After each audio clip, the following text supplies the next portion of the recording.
Then we go a little bit deeper, we take those muscles away, and we have three muscles underneath that we are interested in. We have the Tibialis Posterior, the Flexor Digitorum Longus, and the Flexor Hallucis Longus.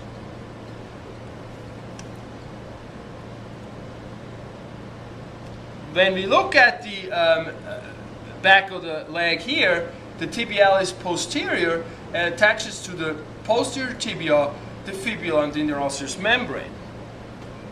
So the attachment is actually right in here, and then we have another attachment, and that's right here, as well as the space in between that has a membrane sitting on it. So it comes from both of these ends, and it feeds down, and it feeds into the navicular, the cuboid, the lateral cuneiform, and the metatarsal number 2 to 5.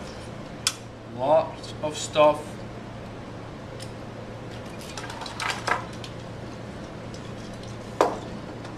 And when we look at it closely, it's right into this area, essentially.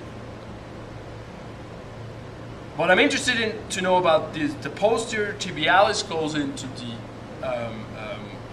tarsal area, versus then the flexor digitorum longus, as well as the flexor hallucis longus, goes more into the toe area, into the phalanges.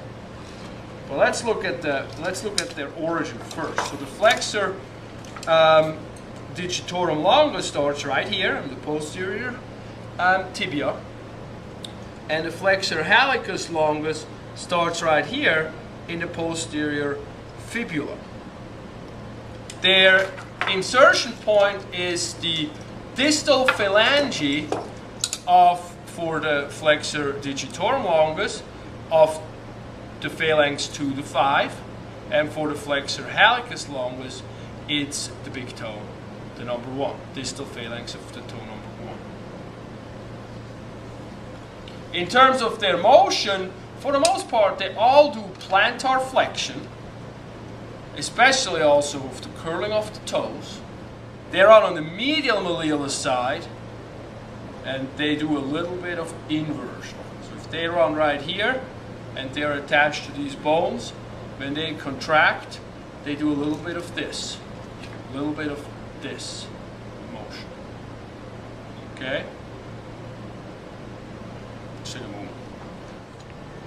All right, let's go for the front compartment, right in here.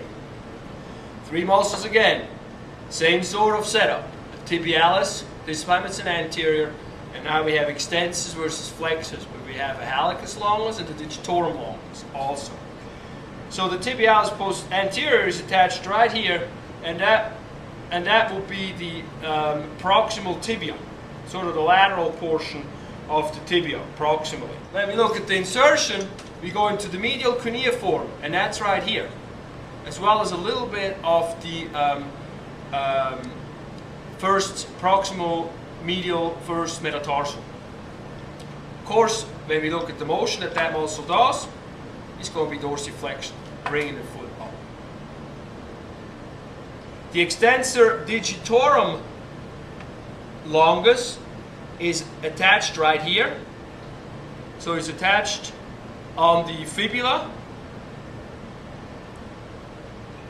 and then it goes, and this is the extensor digitorum, so it goes and it attaches to the middle and the distal phalanx of number 2 to number 5. So not the big toe, but all the other toes.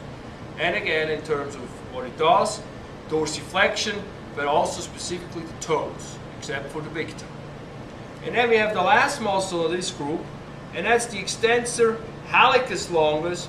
And that extensor hallucis longus starts pretty much very similar to the extensor digitorum longus, right in here, in the fibula, anterior surface of the fibula. And that one goes into the distal phalanx of the big toe, the hallux. And again, what does it do? It helps the dorsiflexion, but it definitely dorsiflexes the toe, the big toe, the hallux. Lastly, we have the Fibularis muscle group. Sometimes they also call that muscle group the Peroneus muscle group. We have a Fibularis Longus, that starts up here at the proximal fibula.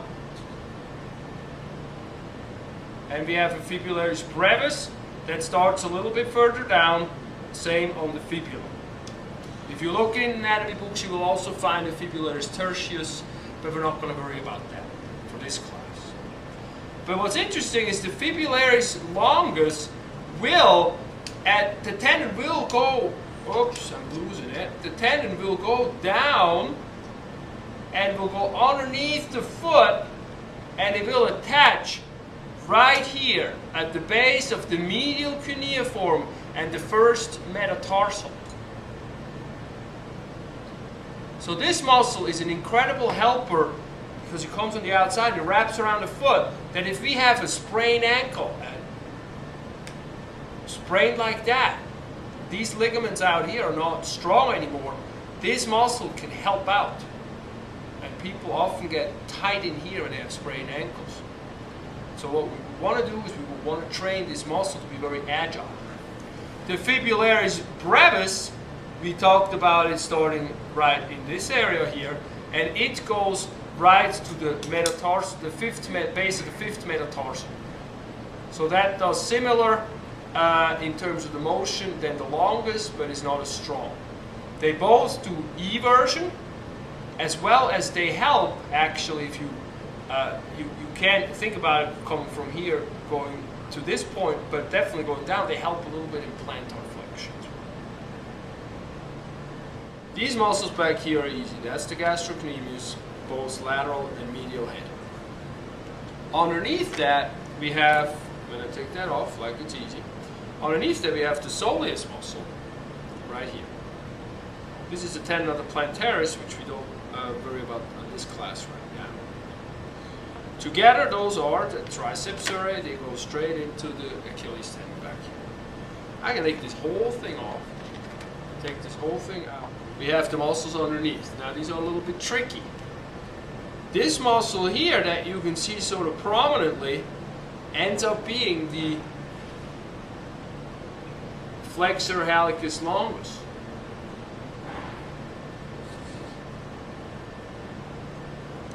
Then a muscle out here, which is medial, we jump over the nerve and the artery on the medial side, we end up having the Flexor Digitorum Longus. And then we looked at the Posterior Tibialis.